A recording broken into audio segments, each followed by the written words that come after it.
Hi everyone, it's Agnieszka from 5 Minute Language. Thanks for tuning in. Make sure you subscribe to the channel and give this video a thumbs up if you like it. So today I'm going to talk to you about how to understand native speakers. So this is something that many language learners struggle with. I'm sure you've struggled with it before. I certainly have. And I'm going to give you a few very practical tips on how to overcome it and how to improve your listening comprehension. So the first thing I'm going to tell you is that you should focus on trying to understand how different sounds sound together and how different letter combinations sound together. So the best way to do this is to read and listen at the same time. So if you've got a script of a recording that you're listening to, you can do that. YouTube is also great for it because you can put subtitles on. My videos have subtitles. If you press the CC button in the video player, you will be able to see the subtitles.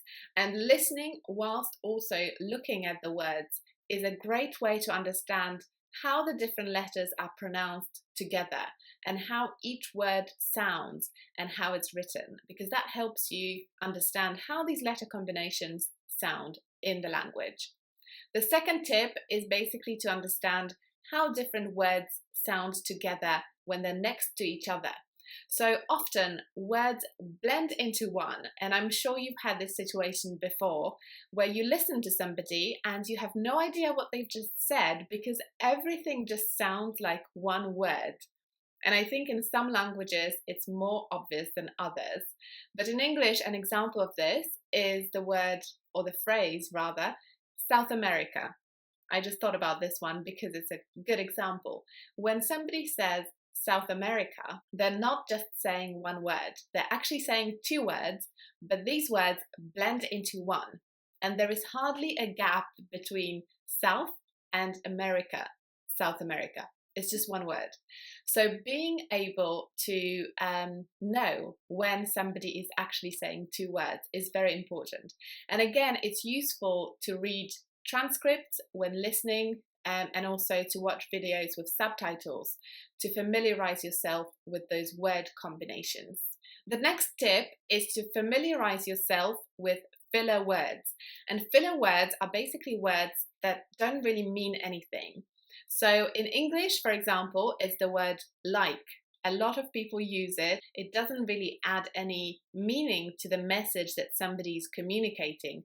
But when you know that it's a filler word rather than a word that carries a lot of meaning, it will be easier for you to understand the rest of the sentence or the rest of the message that somebody is trying to communicate, because you will learn to kind of ignore those filler words because you will know they don't actually add any meaning to what somebody is saying. My next tip for understanding native speakers is that you should get a lot of listening practice. And not only that, you should actually diversify your listening practice as much as possible. And what I mean by that is that you should listen to different types of people in different situations. So often when you just buy a listening course, for example, all the conversations that you hear there are scripted and they are recorded by people who speak a certain way. They speak in a very kind of perfect way. Whereas native speakers or just normal people on the streets, they don't speak like that. They have their own ways of speaking. They might be using very informal language. They might have a regional accent. So I really encourage you to listen to lots of different types of people. And I think YouTube is a great source of that because you can just find normal people speaking to the camera and just being themselves, and that will definitely help you more than listening to a kind of pre-recorded language listening course, which is made by teachers who speak a certain way.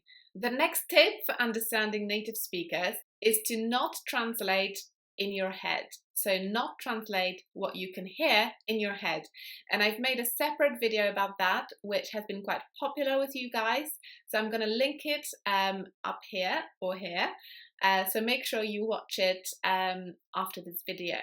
It's got some tips on what to do to stop translating in your head, because when you stop translating, you start listening and you start understanding a bit more, and you're not kind of thinking whilst somebody else is speaking, which is usually the main blocker that prevents you from understanding. The next one is don't be afraid to ask people to repeat what they said. There's nothing wrong with that. And really, asking people to repeat gives you another opportunity to listen to the same thing. So it's basically like replaying your recording. You get another chance, and it's more likely that you will understand it when you listen to something again. So don't be afraid to ask. It's fine, and nobody actually cares. I've never thought, when somebody asks me to repeat, that they're weird or whatever. I just repeated because that's what you do, right? And my final tip is speak a lot yourself. So don't just focus on listening. You need to be speaking yourself, because speaking makes you more familiar with what language sounds like. So even if you can't pronounce things perfectly, you're not a native speaker of that language, it's fine. But pronouncing things yourself and speaking yourself will give you an advantage when listening to other people. It will all add up, and you will get better at understanding other people. So I hope you found this video helpful. Make sure you give it a thumbs up and subscribe to my channel for more videos like this one. And I'll see you guys next time. Bye!